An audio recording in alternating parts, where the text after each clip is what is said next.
nombre es Luciana Paoletti, soy gerente de comunicaciones y contenidos en IDEA y es para mí un honor acompañarlos hoy como conductora de este evento.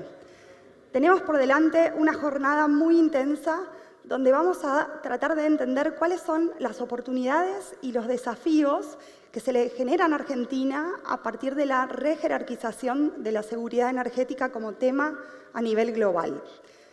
Nos gustaría invitarlos a que vayan compartiendo en redes sociales su experiencia en este evento usando el hashtag Experiencia IDEA Energía. Ahora sí, vamos a darle la bienvenida a Daniel González, director ejecutivo de IDEA, quien va a hacer la apertura de este evento. Bueno, gracias Luciana. Buen día a todos. Muchas gracias por acompañarnos. Y arrancando con los agradecimientos, primero que nada, a todas las empresas, sponsors, que los ven en los carteles, que sin ellos este evento y estos eventos que hacemos en IDEA no serían posibles. Nosotros estamos viendo cada evento, cada año, récord de participantes que muestra que el empresario argentino quiere participar, quiere decir las cosas y tenemos siempre propuestas para hacer. En ese sentido, hubo un comité que se puso al hombro la organización de este evento y quiero agradecerles a cada uno de ellos personalmente, que lo lideró Marcos Bulgeroni, pero Gaby Aguilar, Ricardo Marcus, Daniel de Nigris, Ricardo Rodríguez, Pablo Ferrero, Bernardo Andrus, a todos ustedes muchísimas gracias y también Luciana Pauletti, que recién conocieron, y Jimena Camperi del grupo del staff de IDEA. Hace unos años ya que empezamos a hacer estos eventos. Hemos venido siempre a la provincia de Neuquén, la mayoría de los que están acá en el escenario y muchos de ustedes han venido a distintos lugares para estar en uno de los lugares donde se genera energía para Argentina. Digo uno porque podríamos hacer este evento en cualquier otro lugar de la Patagonia, en Chubut, en Santa Cruz, en Río Negro. La podríamos hacer en el norte argentino, donde además de producción de hidrocarburos históricamente se producen renovables, se produce litio. Lo podríamos hacer en Mendoza, en San Juan, en las provincias productoras de bios como Tucumán, Córdoba o Santa Fe. La podríamos hacer hasta en la provincia de Buenos Aires, donde se refina la mayoría del petróleo que se produce en Argentina y donde también se generan energías renovables. Con lo cual, una de las bendiciones claramente que tenemos en Argentina es que producimos energía de calidad y a costos razonables en todo el país. El año pasado hablamos de transición energética, algo de qué energías, pero sobre todo cómo desarrollamos las energías a partir de los recursos que tenemos en Argentina y cómo acompañamos eso, cómo acompañamos la transición energética. En ese momento acababa de suceder la invasión rusa a Ucrania y nos preguntamos, bueno, ¿qué va a pasar con el precio del petróleo? ¿Qué impacto va a tener en transición energética?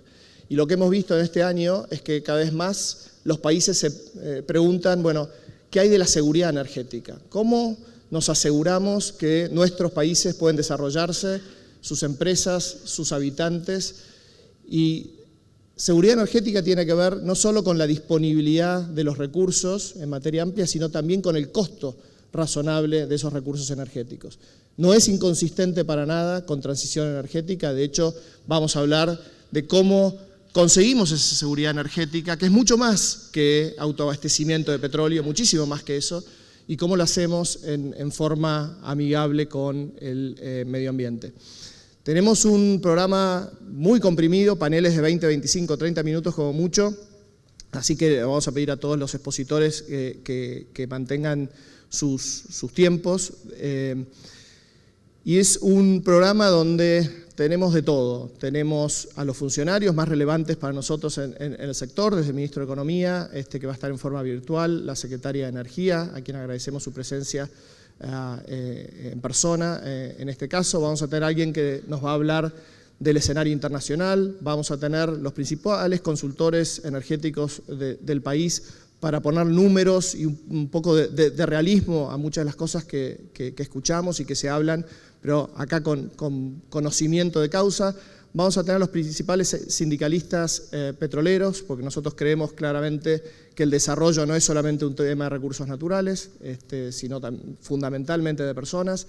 Vamos a tener a los principales empresarios del sector petrolero, petróleo y gas. Vamos a hablar de infraestructura, vamos a hablar de energía eléctrica, vamos a hablar de biocombustibles, vamos a hablar de litio, vamos a hablar de hidrógeno, con lo cual es un programa amplio, muy diverso desde el punto de vista de pensamiento. Vamos a tener los los últimos secretarios de Energía también, mostrando un poco la relevancia de la institucionalidad, de la continuidad de las políticas en Argentina. Así que les decía, es diverso en cuanto a las personas, los temas, el tipo de energía, el pensamiento. No es tan diverso como hubiéramos querido en cuanto a género.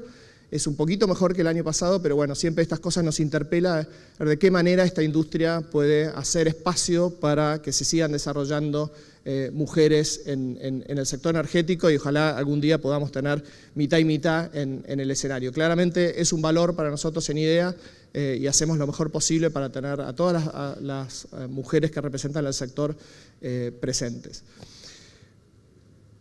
Ojalá del evento surjan una serie de disparadores que nosotros podamos trabajar en los próximos 6 meses de camino al coloquio IDEA, que va a ser 4 y 5 y 6 de octubre en Mar del Plata. Ese es el objetivo, que encontremos puntas de ovillo para desarrollar y para usar el coloquio como una buena caja de resonancia para hablar de políticas que tienen que ver con el sector. Vamos a hablar de muchísimas otras cosas, obviamente, y que esas propuestas que terminemos generando podamos ponérselas enfrente a los candidatos que en ese momento ya van a estar con mucha claridad a pocas semanas de las elecciones. Un último gracias al gobernador de la provincia, que nos recibe como siempre, al ex gobernador Zapá, que saludé recién ahí afuera. Así que a todos ustedes, muchísimas gracias. Y con eso me gustaría darle la bienvenida a Daniel de Nigris, CEO de ExxonMobil Exploration Argentina. Hola, Daniel. Hola, ¿qué tal? Buen día, ¿cómo estás? Bueno, vamos juntos a introducir el primer panel. Tuvimos una linda charla el lunes con Bob Dudley. Por ahí, para los que están más cerca del negocio petrolero, Bob Dudley es un nombre conocido, pero ¿por qué no contás vos, Daniel, por qué es tan relevante lo que nos contó Bob? Sí. Bueno, buenos días y gracias, Daniel, IDEA, también por la oportunidad de participar aquí. Bob es muy importante, ha sido muy importante para la industria. Tiene una experiencia muy importante también para compartir en la visión internacional del negocio. A medida que nosotros en Argentina estamos empezando a cubrir toda la demanda local y a tener perspectiva de exportación de largo plazo, es muy importante la mirada de Bob en cuanto a dónde va a ir el producto que nosotros vamos a enviar al mundo, ¿no es cierto? Ese entorno está muy bien descrito por Bob en todo, como oportunidad para nosotros a futuro y también como los desafíos que en el mundo de la energía, en el cual vamos a competir mundialmente, vamos a estar desarrollándonos. Bob, por otro lado, tiene en este momento el rol de ser el líder de la iniciativa climática de petróleo y gas. Esta iniciativa cubre las empresas más grandes del mundo.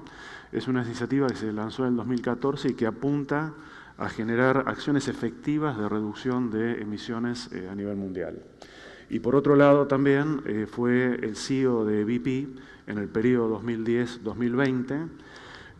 Tiene mucha experiencia también durante ese periodo, inclusive aquí en Argentina, y también en las capacitaciones, en las capacidades previas que tuvo. También trabajó en Rusia y en lugares donde hoy realmente cuando uno mira las perspectivas geopolíticas, su opinión es súper valiosa en lo que está pasando en el mundo. Sí, incluso agarró BP post-Macondo en una época de precios de petróleo bajos, así que desafío enorme que tuvo. Pero aparte, como dice Daniel, él es el chairman de la OGCI. Recuerdan que el año pasado tuvimos acá a Björn Otto Sverdrup, que sería el CEO de la OGCI, con lo cual uno habla de transición, otro seguridad energética, pero muestra claramente una continuidad. Así que con eso lo vamos a pasar por video, lo grabamos a Bob el lunes, así que todo suyo. Bueno, muchas gracias.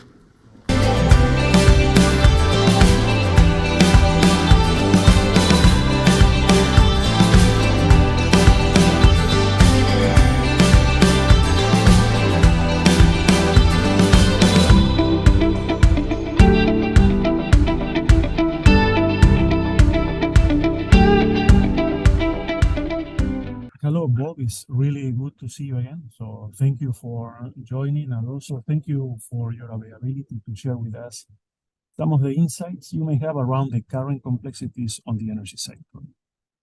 So thanks for joining. Thank you, Danielle. It's great. It's a real privilege to join the group there, and it's great for me to sort of be back in Argentina. All right, you're more welcome. So, Bob, a lot has been said regarding energy transition in the last few years, but only last year many governments started worrying about energy security. The geopolitical disruptions of the war in Ukraine and the continuing effects of COVID pandemic have contributed to a global energy crisis. So in your opinion, what has changed with the war in Ukraine? And are these changes expected to be long-lasting? Well, it's a really good question about what's changed. And I would say a year and a half ago, governments, policy workers, NGOs, and academics everywhere around the world were very confidently announcing that there were great geopolitical benefits of the coming transition to clean, green energy. And overall, they were saying that the shift to new sources of energy, mainly renewables, mostly what they were referring to, but that it would aid the climate efforts, most certainly, but also end the geopolitics of the old oil, gas, and coal energy order. And I think that was a very popular message to citizens around the world. I think, Danielle, in reality, it was never a realistic message, quite frankly. It was always going to take longer than people wanted or were promised, and certainly much more expensive than people wanted or could even imagine.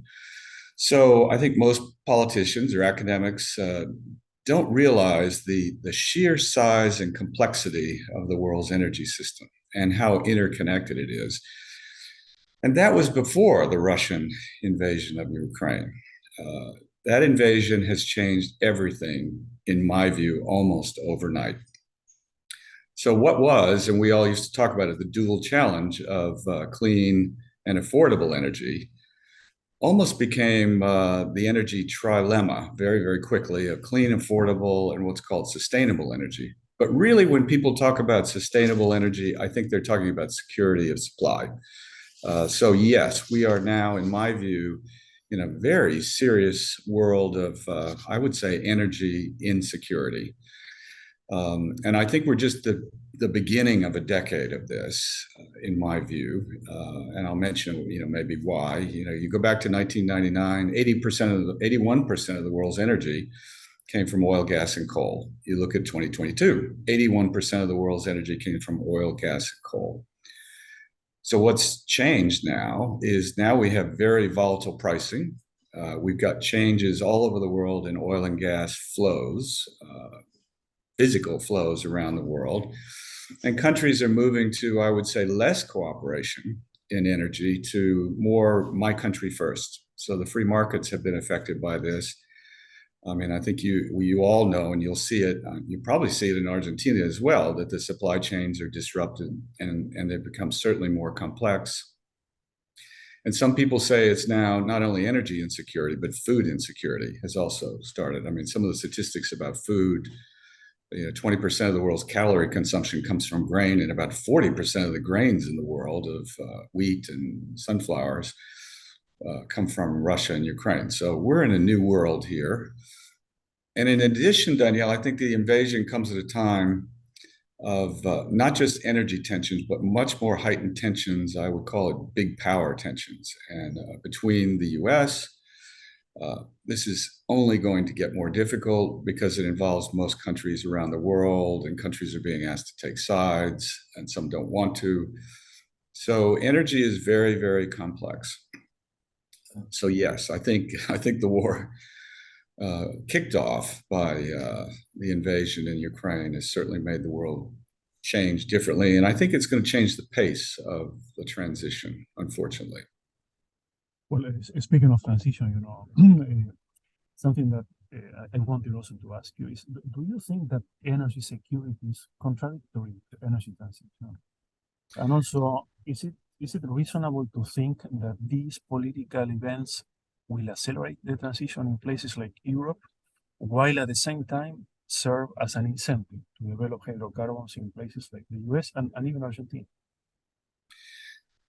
Well, there was a time after the war started, I thought, well, this is going to accelerate the energy transition. And as it's gone on longer now, and I've seen things like the high prices that have happened, particularly natural gas prices, And it's almost unimaginable to me that today there's more coal in absolute terms burned today than ever in history. So, this is not good for the energy transition. And I actually don't know any scenario in the transition where natural gas should be displacing coal to get there. To me, that's one of the first things that should happen.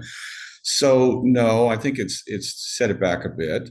I think in Europe, they were very fortunate this last winter because the weather was not so cold, but they got through it. And if next winter is cold, I think Europe will continue to have some problems. I don't think we've seen a crisis in energy yet. It's a mini crisis or whatever. The crisis comes when people can't keep the lights on and can't keep people warm. And we're not quite there in the world. And I think it's also become unclear that the supply chains around the energy transition with electric batteries, solar panels and all is now, the majority of them come from China, as do many of the minerals needed in the battery production and the energy, the new cleaner technologies. So I think it's becoming very, very complicated, and it's going to require hopefully more global cooperation, and we're not on that track just yet. So I'm concerned, and of course I'm very committed to the transition, but I'm also a realist. And let me ask you, Bob, also, in your capacity as chairman of the Oil and Gas Climate Initiative, known as OGCI, could you please explain the role of this entity and maybe elaborate some more on the action plans and strategy of this entity as well? Yes, I'd say thank you, Daniel. There's probably three main focuses of the organization, which was found just before the Paris Accords that were reached. And at that time, it was 8, and now it's 12, the world's largest oil and gas companies. And that group produces around 30% of the world's oil and gas. It's not only European companies, it has a number of national oil companies, Saudi Aramco, Petrobras is part of it, CNPC is part of it, the European majors, and then in the last 3 years, Exxon, Chevron, and Occidental joined it, and they've been great contributors to it. So it's 12. And it started out in 2016. We decided natural gas methane emissions or methane emissions was a really low-hanging fruit in the transition. So we came together and said, let's set some targets in reducing our own natural gas emissions. I'll say that. And so we set targets and realized we all had different languages. We had all different methodologies. And it took us about 1.5 years, actually, to come up with a way we could agree on what our missions were. And then we started setting targets of intensity. And so we've now, over the years, dropped that to we're below 0.2% methane emissions. But probably the more astounding figure is the 12 companies have reduced their absolute emissions of methane by 40%. So that's one thing we've been doing. And we've set up some pledges. We now have 60 companies that have joined it. As I told Marcos from Pan American one time, because he was interested in joining it and others do, and I said, well, it's a pretty large organization. We're very open about what we do, but it's also a very expensive organization to join. It comes with, for example, a commitment to invest in $1 billion fund that we set up in 2016 on clean and new energy transition technologies. That's done really well, and Exxon has been a real contributor with that. And then in addition to that, it won't be too long before we'll launch another fund, because many companies come to us and say, we'd like to invest with you, because they know if you can do the due diligence with 12 of the biggest companies in the world, it must be the most rigorous due diligence processes. So we're going to set up another fund with not only the OGCI companies, but others from the outside. We invest in companies currently with companies like GHG Sat, which is a Canadian company that has satellites around the world and measures methane emissions. So we're able to do that not only over our own operations, but really around the world. And we were investing in an aircraft company that does that. We invest in things like CCS. We invest in a cement company that actually takes carbon dioxide out of the air and sequesters it. So we do those sorts of things.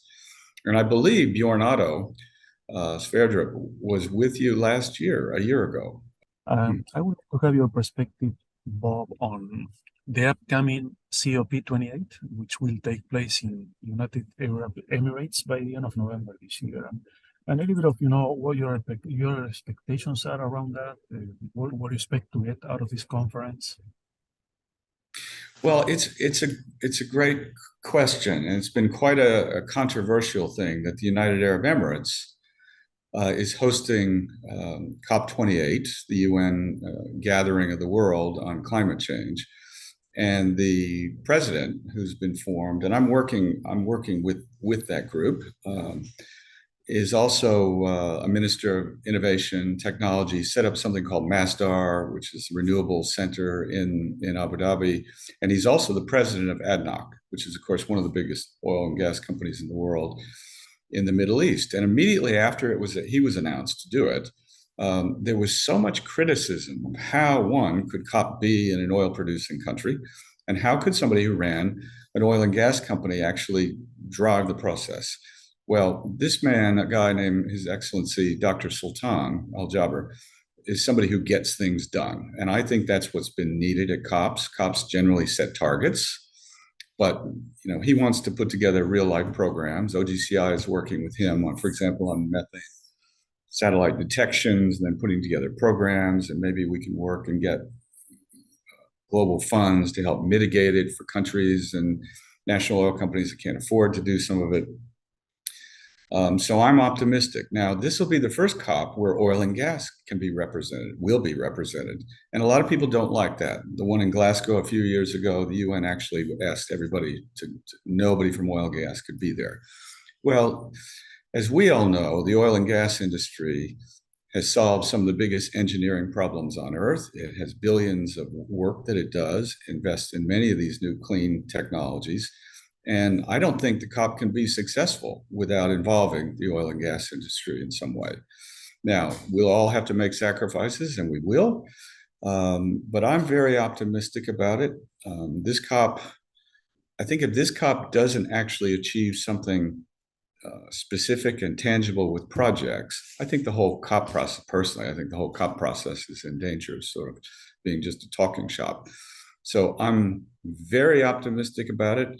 And I would stay tuned. That presidency is now traveling all over the world, generating support. And even people like John Kerry in the US is talking about cooperating closely and working together to get coalitions of funding on climate projects. So I'm optimistic, and I'm glad you asked about it. Well, thank you. And we couldn't really let you go here without asking you about Argentina. So you know Argentina very well from your tenure at BP. So what message would you send to those that need to make investment decisions to develop Vaca Muerta at this point? Of course, Argentina has been producing oil, back, before in the 1950s and before. So it has a heritage and an engineering heritage of oil and gas production. And I was down in Argentina 8 years ago or so, and could see the similarities between the Vaca Muerta and some of the shales in the United States. And I just thought this really has potential. Sat down with Marcos, for example, at Pan American, looked at the maps. I'm a petroleum engineer, loved doing that, and could see the potential that this had. There were good parts and there were less good parts, but that people should take the risk and explore and start up the frac programs and learn, what kind of hydraulic fracturing can work, and then have a basin like the Vaca Muerta. As it got larger and larger, the supply companies would be there, the infrastructure, the roads would be there to be able to move product out of it. And so I'm quite very pleased to check in and see the progress of the Vaca Muerta. Now, some people, I'm sure, like they do up in Guyana, they tell the Guyanese government, don't invest any more in oil. You don't need any more. There's not going to be any oil used by 2050. Well, I'm not a believer of that. There were 4 billion people on the planet when I started working. a company called Amoco that used to be down in Argentina, and then 8 billion today. And by 2040, 2050, I'm sure we're going to have another couple of billion people on the planet. We're going to need all forms of energy. And Argentina is blessed with this resource. And so doing it effectively, efficiently, cost effectively, I mean, I would really encourage it. And I also, just as an observation, I look at where Argentina is on the map. And so it's got some geographical advantages. It can take oil or gas and take it out into the Atlantic basins, and they can go anywhere. But it's also not so hard, a little bit further into the Pacific basins. And with the tensions evolving, China, Korea, Japan, all those countries would really be interested in products. I think 60 to 70% of China's oil imports come through the Straits of Malacca. So putting oil out into the Pacific has a lot of advantages. And of course, Korea and Japan are also interested. So I would just encourage, develop the resource. Think not only about oil, but if you can do it with natural gas. And I think it's a real blessing for Argentina. So I would take advantage of it. And don't be told to keep it in the ground. Well, thank you a lot, Bob. Very insightful comments today. We are getting to the end of our time commitment here, but I would like to thank you also on behalf of IDEA and the organizers of this very important conference here in Neuquén. Thank you for your participation today. I'm looking forward to seeing you down here in Argentina at any time. Thank you, Danielle, and my best to everybody at IDEA.